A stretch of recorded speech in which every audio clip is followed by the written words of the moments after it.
Emily Carter, a struggling waitress, gives a lost boy, Lucas, a free meal at Jennings Diner, defying her boss's strict rules. Fired by the cruel owner, Robert Jenkins, Emily faces financial despair. Unbeknownst to her, Lucas's father, FBI agent Marcus Thompson, is investigating local money laundering, with the diner in his sights. A viral video of Emily's firing sparks outrage, while Marcus uncovers Jenkins's illicit activities. Emily's act of kindness leads to an unexpected job offer from the FBI, transforming her life. What secrets will unravel next, and how far will compassion's ripple effect reach? If Emily's story touched you, support our channel. Subscribe, share, and join us to uncover more inspiring tales of kindness and justice.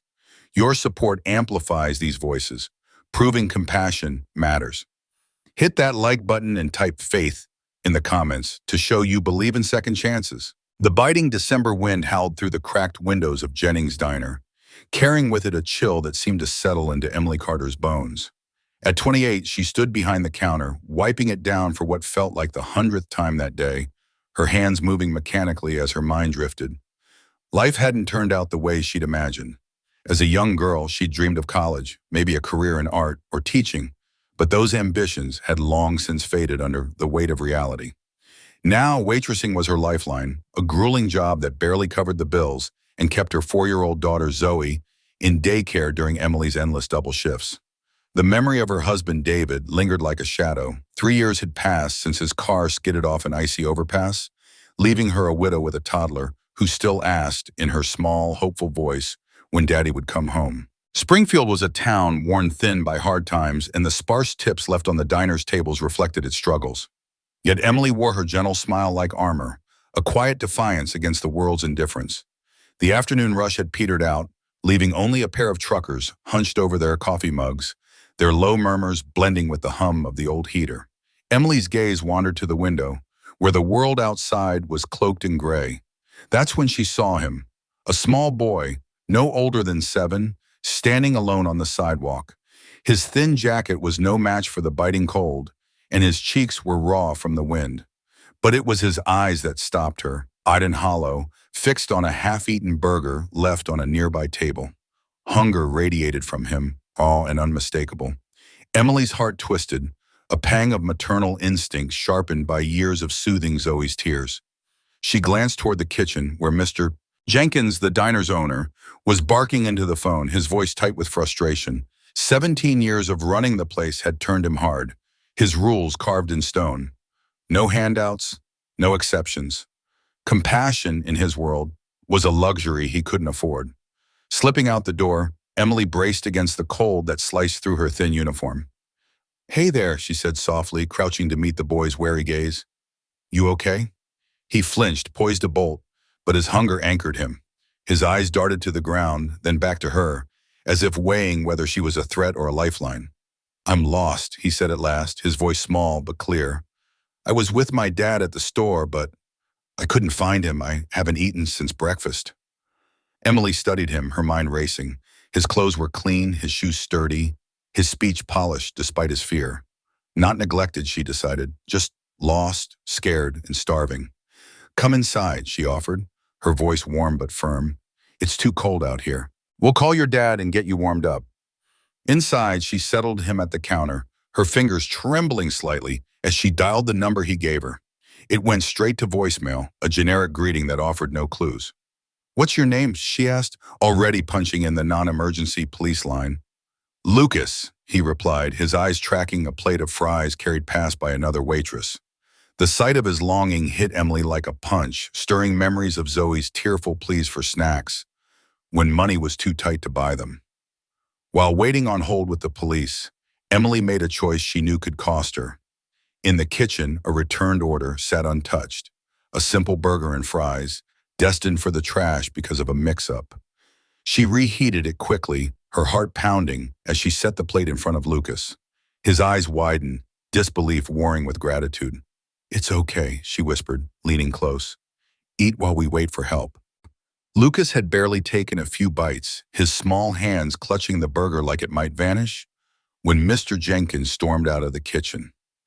His phone call had ended badly, and his scowl sought a new target. His eyes landed on Lucas, then the plate, then Emily. "Did you just give that kid free food?"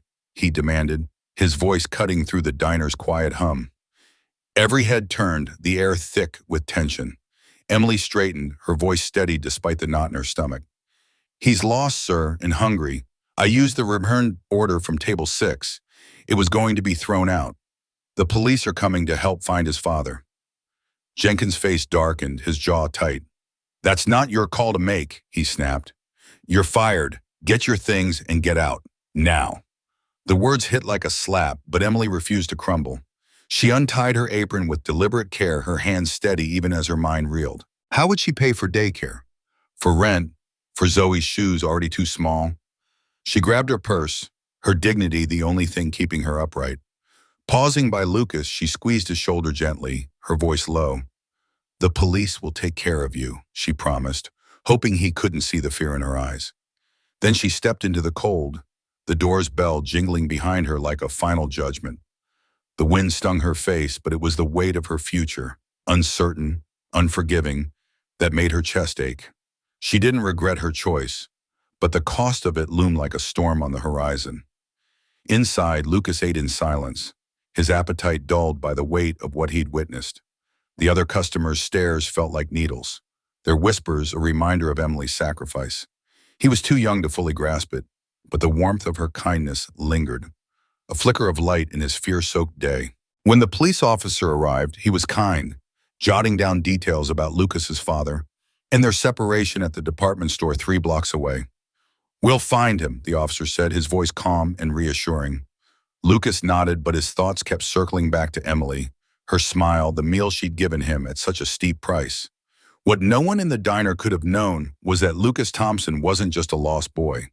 His father, Marcus Thompson, was a special agent with the FBI, recently relocated to Springfield's field office. Marcus had been working undercover, blending into the town's fabric as a low-profile investigator, building a case against local businesses suspected of money laundering. That morning, he'd taken Lucas shopping for Christmas gifts, a rare moment of normalcy in their guarded lives. A brief lapse, turning to check a price tag, had left Lucas wandering, sparking a desperate search that would soon converge with Emily's act of compassion in ways she could never have predicted. 24 hours later, a black SUV rolled into the diner's parking lot, its presence stark against the faded neon sign. 3 men in FBI jackets stepped out, their expressions grim as they entered the diner. The ripple of Emily's kindness had set in motion a chain that would unravel secrets far beyond the small plate of food she'd offered. Her sacrifice, so simple yet profound, had unknowingly intersected with a larger story, one that would challenge the diner's hard truths and reveal the unexpected power of a single, selfless act. The separation from his son, though brief, had carved a jagged wound in Marcus Thompson's heart. For a man accustomed to the relentless demands of his role as an FBI special agent, those fleeting moments of panic when he realized Lucas was missing felt like an eternity. It was a rare afternoon when Marcus had stepped away from his high-stakes assignment to spend time with his son, a precious break from the weight of his badge. A single lapse in attention at a crowded park, a moment where his eyes drifted to his phone, and Lucas was gone. The terror that gripped him was visceral. His pulse thundered, his mind raced with worst-case scenarios, each one more gut-wrenching than the last. When he finally found Lucas safe at Jennings Diner, relief washed over him, but it was quickly overshadowed by a simmering anger when he learned what had transpired inside. By that evening, the incident at the diner had exploded across social media, a wildfire of opinions and outrage. A customer's shaky video captured the moment Mr. Robert Jenkins, the diner's gruff owner, fired Emily Carter, a young waitress who had dared to show kindness to a scared, lost boy. The caption accompanying the post was scathing, decrying the diner's callous treatment of a woman who had only wanted to help. The comment sections buzzed with a polarized storm. Some praised Emily's compassion, their words glowing with admiration for her selflessness, while others staunchly defended Jenkins's right to protect his business. "Rights matter," one user typed, their words sharp and unyielding. If she wanted to feed the kids, she should have paid for it herself, not stolen from her boss. Another countered with personal warmth. I'm a Springfield mom, and my grandmother loves that diner. Emily always made sure she had extra cream for her coffee. This is disgusting. The virtual battle raged, but Emily remained blissfully unaware of her sudden fame, her vega, her viral moment.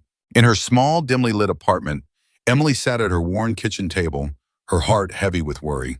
She had just picked up her daughter Zoe from daycare, and now she stared at a notepad filled with scribbled numbers, her attempt to stretch her meager savings to cover the looming bills. The weight of her termination pressed down on her like a physical force. She thought of the Christmas presents she'd already bought for Zoe, now destined to be returned. Each wrapped gift a small stab of guilt. The heating bill could wait a few weeks, but rent was non-negotiable.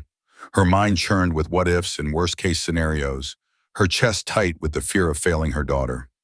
Zoe, oblivious to her mother's turmoil, sat nearby, coloring a picture of Santa Claus with stubby crayons, her little tongue poking out in concentration. "Mommy, why are you sad?" Zoe's small voice broke through Emily's spiraling thoughts. Emily forced a smile, her heart aching at the innocence in her daughter's wide eyes. "Just grown-up stuff, sweetie," she said, her voice soft but strained. "Nothing for you to worry about." She reached out to ruffle Zoe's hair, clinging to the facade of strength for her daughter's sake. The next morning, as the pale winter sun filtered through the diner's windows, Robert Jenkins stood behind the counter, his eyes scanning receipts with the focus of a man who trusted no one. The bell above the door chimed, and Arya, a man in a tailored suit, stepped inside. His presence was commanding, his posture radiating authority despite his calm demeanor. "May I help you?" Jenkins asked, his tone clipped, not bothering to look up from his work. "I hope so," the man replied, his voice smooth but firm. "I'm interested in speaking with one of your waitresses, Emily Carter." Jenkins let out a derisive snort, his lips curling. "Not here anymore. Fired her yesterday for giving away food without authorization." The man's face remained impassive, betraying nothing. "Is that so? To whom did she give this food?" Jenkins finally glanced up, his eyes narrowing. "Some kid who claimed he was lost. Who's asking?"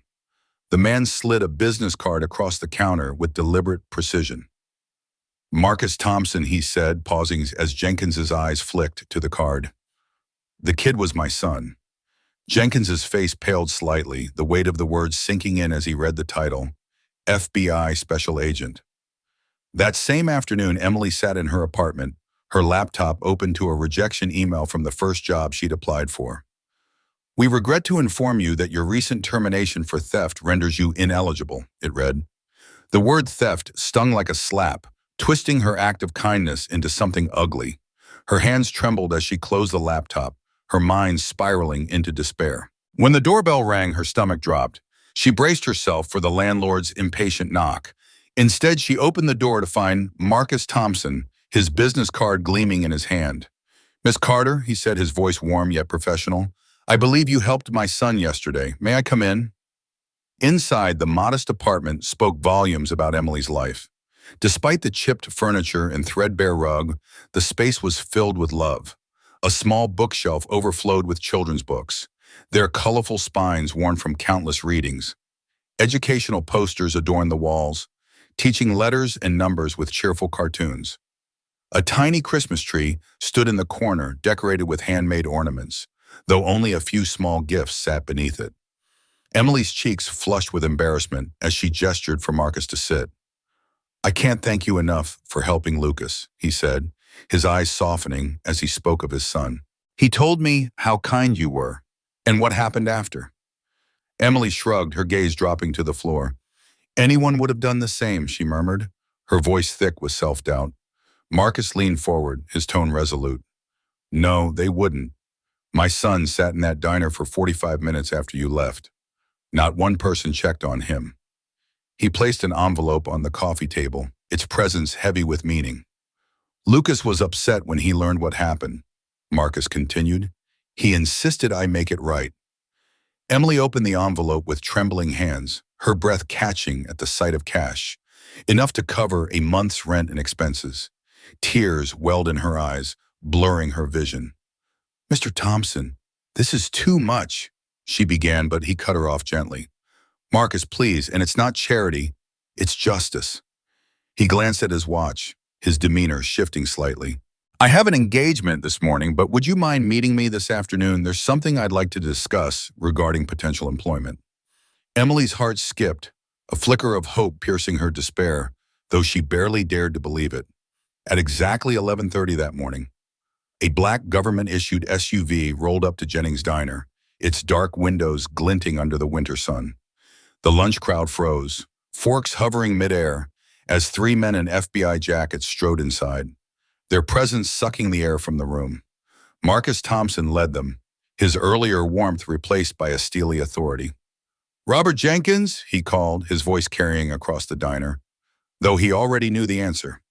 Jenkins emerged from the kitchen, wiping his greasy hands on his apron, his face a mix of confusion and bravado. "That's me. What's this about?" Marcus's gaze was unyielding. "I'm Special Agent Thompson with the FBI.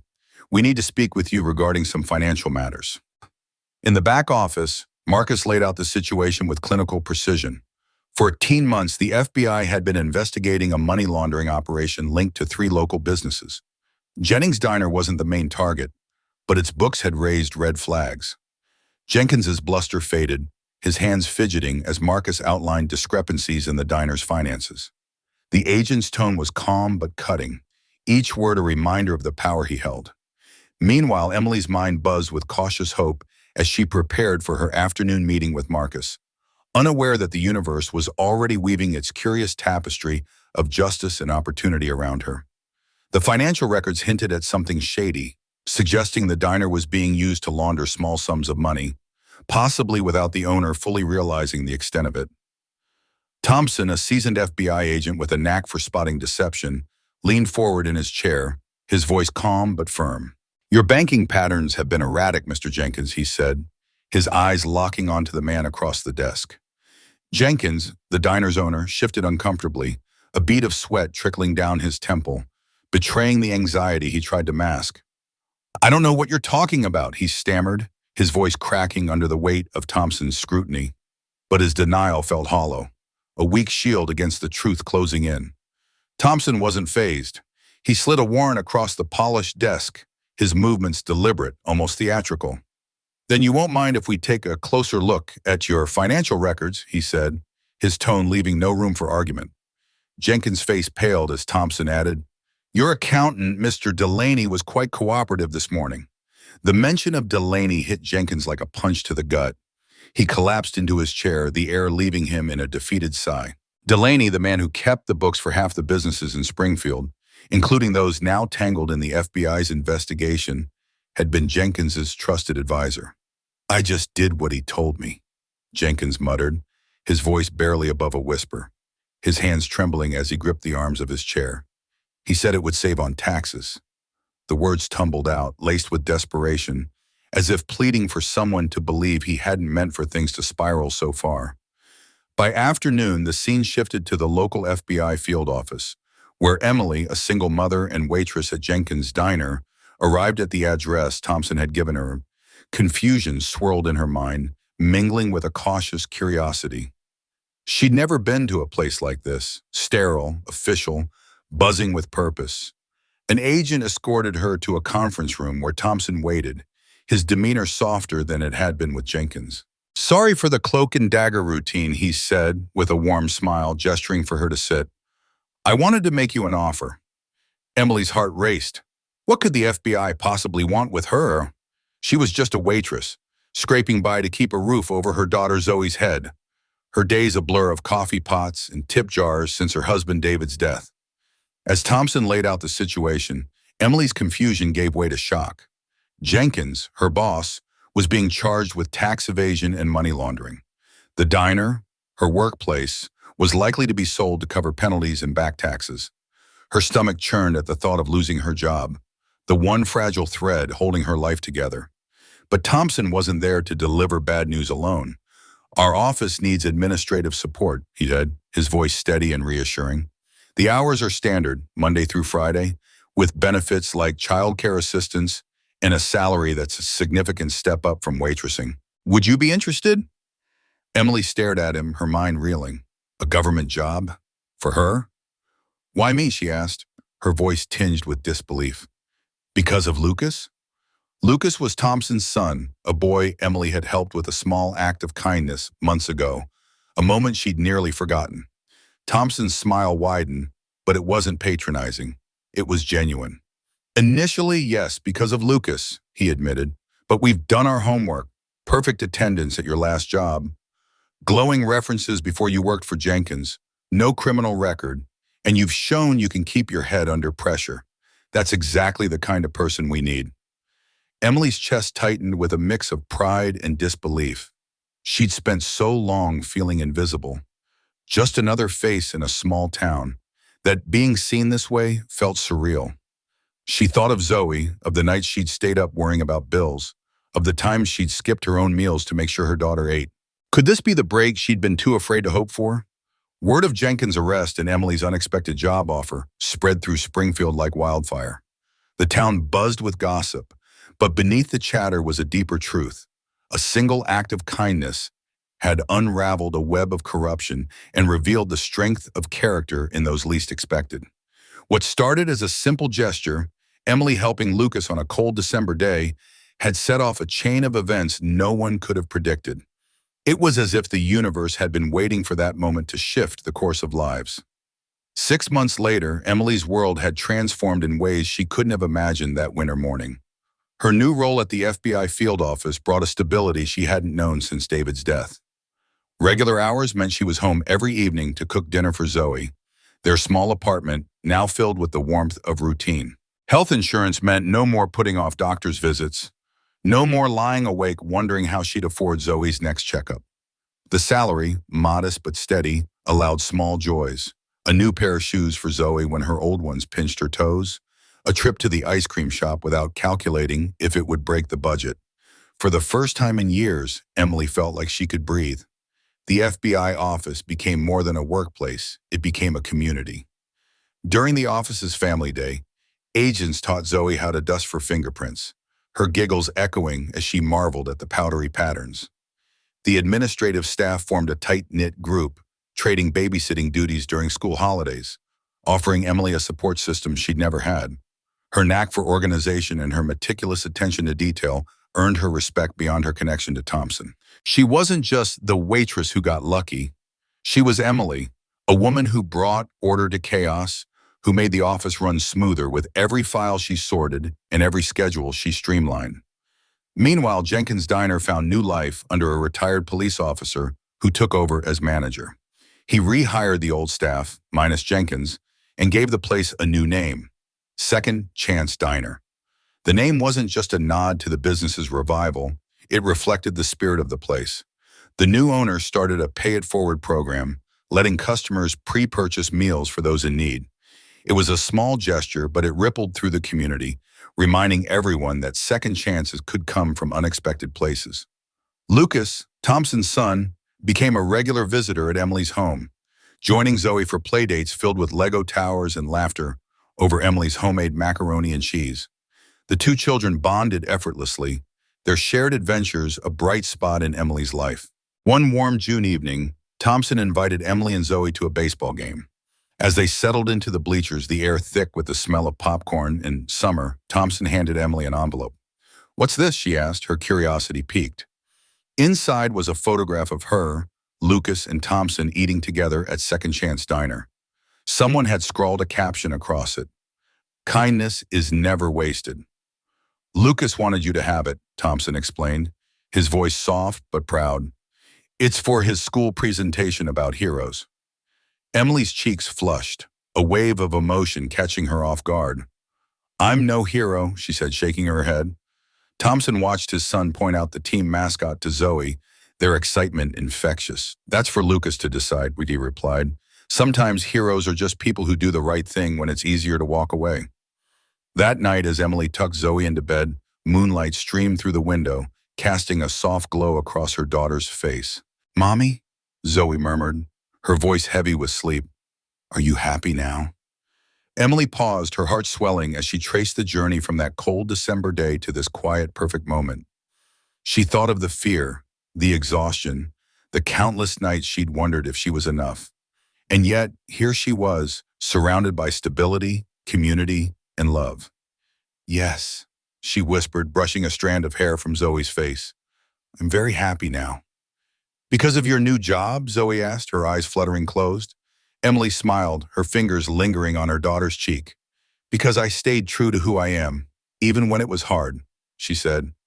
The smallest acts of kindness can create the biggest changes, Zoe. One moment of compassion can change not just one life, but an entire town. Emily's story wasn't just hers, it was a reminder of the power of resilience and generosity. It echoed in the heart of someone who'd once known struggle, who'd relied on the kindness of strangers to get through dark nights. The strongest people aren't always the ones with badges or titles. Sometimes they're the ones quietly fighting to keep their families whole. Emily's life, transformed by a single act of kindness, was proof that even in the darkest moments, light could find a way through.